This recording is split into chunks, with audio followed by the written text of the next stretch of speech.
அனைவருக்கும் வணக்கம். முதுகலை ஆசிரியர் தேர்வு 2025 தேர்வு நடைபெற்று முடிந்து டிஆர்பி டென்டேட்டிவ் ஆன்சர் கீக்காக எல்லாருமே வெயிட் பண்ணிட்டு இருப்பீங்க. பிரைவேட் கோச்சிங் சென்டரில் டென்டேட்டிவ் ஆன்சர் கீ வெளியிட்டிருப்பாங்க. அந்த ஆன்சர் கீயை செக் பண்ணி உங்களுக்கு எவ்வளோ மார்க் வருது அப்படிங்கிறத நீங்கள் பார்த்துருப்பீங்க. பார்ட் ஏவில் நமக்கு எலிஜிபிலிட்டி மார்க் வருதா, பார்ட் பியில் 150க்கு நமக்கு எவ்வளோ மார்க் வருது அப்படிங்கிறதெல்லாம் நீங்கள் செக் பண்ணி பார்த்துருப்பீங்க. டிஆர்பி வெளியிடக்கூடிய டென்டேட்டிவ் ஆன்சர் கீக்கும் பிரைவேட் கோச்சிங் சென்டரோட டென்டேட்டிவ் ஆன்சர் கீக்கும் 5லிருந்து 10% மாறுபாடு வருவதற்கான வாய்ப்புகள் அதிகமாக இருக்குது. டிஆர்பி டென்டேட்டிவ் ஆன்சர் கீயை பொறுத்த வரைக்கும் தேர்வு நடைபெற்று முடிந்து 10லிருந்து 15 நாட்களுக்குள்ளார டிஆர்பி வெப்சைட்டில் டென்டேட்டிவ் ஆன்சர் கீ வெளியிடுவாங்க. ஒரு சில குறிப்பிட்ட தேர்வுகளில் 7 நாட்களுக்குள்ளார கூட நமக்கு டென்டேட்டிவ் ஆன்சர் கீ வெளியிட்டிருக்காங்க. மிக விரைவாக எல்லா ப்ராசஸும் முடிக்கணும்னு திட்டமிட்டிருந்தாங்கன்னா விரைவாக டென்டேட்டிவ் ஆன்சர் கீ வருவதற்கான வாய்ப்புகள் அதிகமாக இருக்குது. எல்லாருமே தயார் நிலையில் இருங்க. அடுத்ததாக பிஜிடிஆர்பி 2025 வினாத்தாள் எப்படி இருந்தது, ஈஸியாக இருந்ததா இல்லை டஃப்பாக இருந்ததா இல்லை மாட்ரேட்டாக இருந்ததா அப்படிங்கிற மாதிரி பல்வேறு தகவல்கள் யூடியூப்பில் வந்துக்கிட்டே இருக்குது. என்னை பொறுத்த வரைக்கும் ஒரு சில குறிப்பிட்ட வினாக்களை மட்டுமே அடிப்படையாக வைத்துக்கொண்டு வினாத்தாள் எளிமையாக இருந்தது அப்படிங்கிற கருத்தை ஏற்றுக்கொள்ளவே முடியாது. நன்கு படித்து தேர்வெழுதிய ஆசிரியர்களுக்கு மட்டும்தான் அதனுடைய வலிகள் வேதனைகள் எல்லாமே புரியும் நினைக்கிறேன். அதனால் நீங்கள் இந்த ஈஸியாக இருந்தது அப்படிங்கிறத என்னால் ஏற்றுக்கொள்ளவே முடியாது. கொஷின் பேப்பர் எப்படி வந்தது அப்படிங்கிறது எல்லாருக்குமே நல்லாவே தெரியும். அதே போல் இந்த ப்ரைவேட் கோச்சிங் சென்டர் பார்த்தீங்கன்னா இந்த டென்டேட்டிவ் ஆன்சருக்கு வெளியிடும் போது இன்னும் கூடுதலாக நிறைய தகவல்கள்லாம் சொல்லியிருப்பாங்க. எனக்கு அவங்க சொல்லக்கூடிய கருத்துலையுமே உடன்பாடு எப்போவுமே ஏற்படுறதே இல்லை. ஏன்னா அவர்களுடைய நோக்கம் என்ன அப்படிங்கிறது எல்லாருக்குமே நன்கு தெரியும். அதனால் நீங்கள் அதெல்லாம் கடந்து போயிடுங்க. நமக்கு தேவையான தகவல்களை மட்டும் அதிலிருந்து எடுத்துக்குங்க. அடுத்ததாக பார்த்தோம்னா கட் ஆஃப். இனிமேல் பார்த்தீங்கன்னா இந்த 1:1.25 ரேஷியோ அடிப்படையில் சிவி லிஸ்ட் வெளியிடுற வரைக்கும் தினந்தோறும் கட் ஆஃப் சார்ந்த வீடியோ யூடியூப் சேனலில் வந்துக்கிட்டே தான் இருக்கும். நீங்கள் அதெல்லாம் தயவு செய்து பார்க்காதீங்க. தேவையற்ற மன உளைச்சலுக்கு தான் ஆளாகுவீங்க. எலிஜிபிலிட்டி மார்க் எடுத்தாலே கிடைச்சிரும் அப்படின்னு சொல்லுவாங்க. அதை பார்க்கும்போது நமக்கு ரொம்ப மகிழ்ச்சியாக இருக்கும். அதே போல் இன்னும் ஒரு சில சேனலில் பார்த்தீங்கன்னா கட் ஆஃப் மார்க் கொஞ்சம் அதிகமாக சொல்லுவாங்க. அதை பார்க்கும்போது தேவையற்ற மன அழுத்தத்துக்கு நம்ம உள்ளாகுவோம். அதனால் இதனை சார்ந்த தகவல்களை கண்டிப்பாக அறவே தவிர்க்கணும் அப்படிங்கிறது என்னுடைய தனிப்பட்ட கருத்து. இப்போ நிறையவுக்கு போல்லாம் கொடுப்பாங்க, உங்களுடைய மார்க் என்ட்ரி பண்ணுங்கள் அப்படின்னு சொல்லும்போது நிறைய பேர் கரெக்டாக அவங்களுடைய மார்க்கை என்ட்ரி பண்ணுவாங்க. ஒரு சிலர் கொஞ்சம் அதிகமாக என்ட்ரி பண்ணுறதுக்கும் வாய்ப்பு இருக்குது. ஒரு சிலர் மார்க்கை கம்மியாக கொடுப்பதற்கும் வாய்ப்பு இருக்குது. அப்போ இதெல்லாம் ப்ரெடிக்ட் பண்ணி கட் ஆஃப் துல்லியமாக சொல்ல முடியுமான்னு கேட்டிங்கன்னா சொல்லவே முடியாது.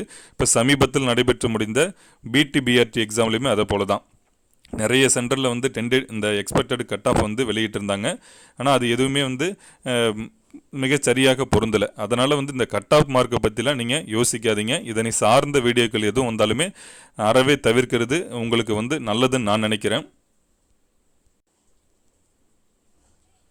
அதே போல் எலிஜிபிலிட்டி மார்க் என்ன, இந்த ரிசர்வேஷன் எப்படி ஃபாலோ பண்ணுவாங்க, இதெல்லாம் அடிப்படை புரிதல் இல்லாமல் நிறைய பேர் வீடியோ பதிவிடுறாங்க. நம்ம சரியான நேரத்தில் உங்களுக்கு உரிய வழிகாட்டுதல் நிச்சயமாக நம்ம சேனலில் நான் கொடுப்பேன். அதே போல் முன்பெல்லாம் பார்த்தீங்கன்னா ஒரு தேர்விற்கு விண்ணப்பித்து தேர்வு எழுதக்கூடிய ஆசிரியர்களில் 25%லிருந்து 40% ஆசிரியர்கள் மட்டும்தான் நன்கு பயிற்சி செய்து தேர்வை எழுதுவாங்க.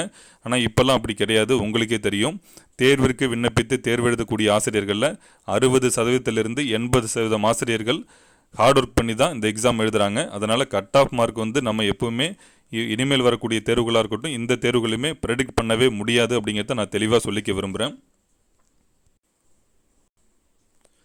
உங்களுடைய மார்க்குக்கு உங்களுக்கு கிடைச்சிடும்னு தோணுச்சுன்னா வெயிட் பண்ணுங்கள். அடுத்து நம்ம என்ன தேர்வுக்கு படிக்கலாங்கிறத முடிவு பண்ணி படிக்க ஸ்டார்ட் பண்ணுங்கள். தொடர்ந்து படிங்க. இல்லை உங்களுடைய மார்க்குக்கு நமக்கு இந்த முறை கிடைக்காதுன்னு உங்களுக்கு தோணுச்சுன்னா அதிலிருந்து அப்படியே வெளியில் வந்துடுங்க.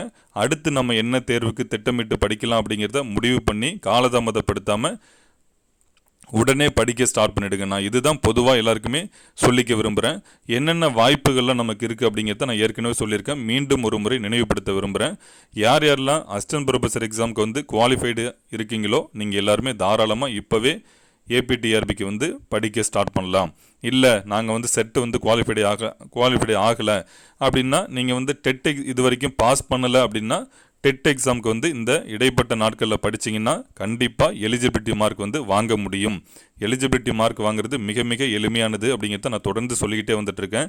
நான் அந்த பிஜிடிஆர்பி நீங்கள் தேர்விற்கு விண்ணப்பித்து தேர்வு எழுதும் போதே சொல்லியிருந்தேன், டெட்டுக்கு தயவு செய்து விண்ணப்பம் செஞ்சுருங்க, இன்னொரு வாய்ப்பு உங்களுக்கு கிடைக்கும் அப்படின்னு சொல்லியிருந்தேன். இப்போ டெட்டு பாஸ் பண்ணாத ஆசிரியர்களாக இருந்தீங்கன்னா இந்த இடைப்பட்ட நாட்களில் நன்கு பயிற்சி செய்து நீங்கள் வந்து டெட்டு பாஸ் பண்ணிட்டீங்கன்னா யூஜிடிஆர்பி எக்ஸாமுக்கான நோட்டிஃபிகேஷன் வரும்போது இப்போ நீங்கள் பிஜிக்கு படித்தது கண்டிப்பாக உங்களுக்கு வந்து ஒரு சப்போர்ட் வந்து நிச்சயமாக அதில் கொடுக்கும்னு நினைக்கிறேன். ஏன்னா யூஜிடிஆர்பியில் முழுக்க முழுக்க உங்களுடைய மேஜர்லேருந்து மட்டும்தான் 150 வினாக்கள் வரப்போகுது. பார்ட் ஏ நமக்கு இப்போ எழுதின போல் தமிழ் எலிஜிபிள் டெஸ்ட்டு தான். பார்ட் பியில் நமக்கு 150 வினாக்களுமே நம்மளுடைய மேஜர்லேருந்து தான் கேட்பாங்க. அதனால் இது வந்து உங்களுக்கு ஒரு அட்வான்டேஜ் தான். அதனால் இன்னொரு வாய்ப்பு உங்களுக்கு கிடைக்கணும்னா இது வரைக்கும் டெட்டு பாஸ் பண்ணாத ஆசிரியர்களாக இருந்தீங்கன்னா தயவுசெய்து இந்த டெட் எக்ஸாமுக்கு வந்து நல்லா ஹார்ட் ஒர்க் பண்ணுங்கள்.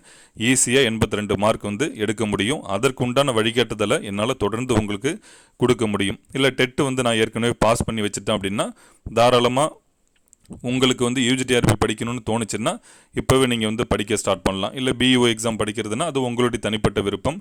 இப்போ வந்து கரண்ட்டில் பார்த்தீங்கன்னா இப்போ மாண்புமிகு தமிழ்நாடு பள்ளிக்கல்வித்துறை அமைச்சராக இருக்கட்டும், மாண்புமிகு தமிழ்நாடு உயர்கல்வித்துறை அமைச்சர் அவர்களும் சொன்னது இந்த ஏபிடிஆர்பி மிக விரைவாக நோட்டிஃபிகேஷன் வெளியிட போகிறாங்க. அதுவுமே மிக விரைவாக எல்லா ப்ராசஸும் முடிக்கிறதுக்கு திட்டமிட்டிருக்காங்க. நம்ம பள்ளிக்கல்வித்துறை சார்பாகவும் பிஜிடிஆர்பி சொல்லியிருந்தாங்க, அதே போல் யூஜிடிஆர்பி ரெண்டுமே தான் சொல்லியிருந்தாங்க. டெட்டு வந்து அவங்க சொன்னது போல் நோட்டிஃபிகேஷன் வந்து வெளியிட்டாச்சு. அப்போ கண்டிப்பாக அதற்குண்டான ப்ராசஸ் வந்து மிக விரைவாக செய்வாங்க அப்படிங்கிற நம்பிக்கை இருக்குது. அதனால் நீங்கள் என்ன தேர்விற்கு படிக்க போகிறோம் அப்படிங்கிறத முடிவு செஞ்சு காலதாமதப்படுத்தாமல் முன்கூட்டியே திட்டமிட்டு படிங்க. இதை தான் நான் உங்களுக்கு வந்து தொடர்ந்து சொல்லிக்கிட்டே இருக்கேன்.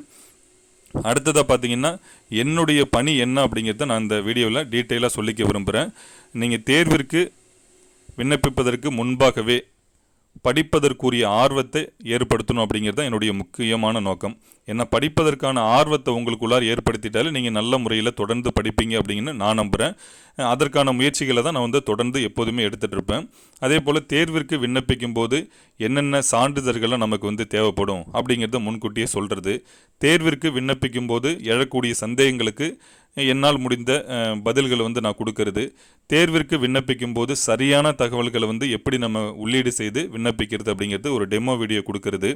தேர்விற்கு விண்ணப்பித்து முடித்ததுக்கப்புறம் தினந்தோறும், அதாவது தேர்வு நாள் வரைக்கும் தினந்தோறும் உங்களை ஊக்கப்படுத்துவதற்கு என்னென்ன முயற்சிகளை எடுக்க முடியுமோ அதை வந்து தொடர்ந்து கொடுத்துக்கிட்டே இருந்தேன்.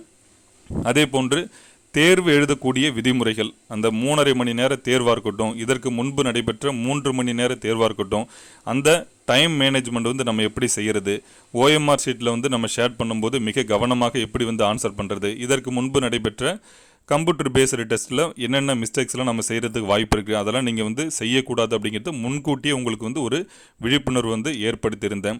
தேர்வு நடைபெற்று முடிந்ததுக்கு அப்புறம் டென்டேட்டிவ் ஆன்சர் கீ வெளியிடுறது, அதன் பிறகு நம்ம அப்ஜெக்ஷன் ட்ராக்கை தெரிவிக்கிறது, அதன் பிறகு நமக்கு ஃபைனல் ஆன்சர் கீ ரிசல்ட்டோடு வெளியிடுறது, சிவி லிஸ்ட் வந்து 1:1.25 ரேஷியோ அடிப்படையில் வெளியிடும்போது உங்களுக்கு அதனை சார்ந்த தகவல்கள் கொடுக்கறது. இதற்கிடையில் டிஆர்பி வெப்சைட்டில் ஏதாவது டிஆர்பி சார்ந்த அப்டேட் கொடுத்தாங்கன்னா அதனையும் உங்கள்கிட்ட வந்து அப்டேட் பண்ணுறது.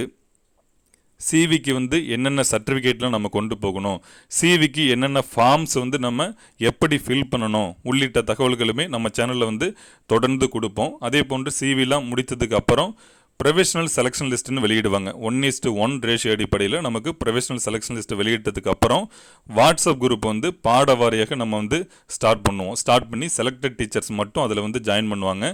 ஜாயின் பண்ணதுக்கப்புறம் பணி நியமன கலந்தாய்வு குறித்த தகவல்களை வந்து அவங்களுக்கு கொடுக்கறது.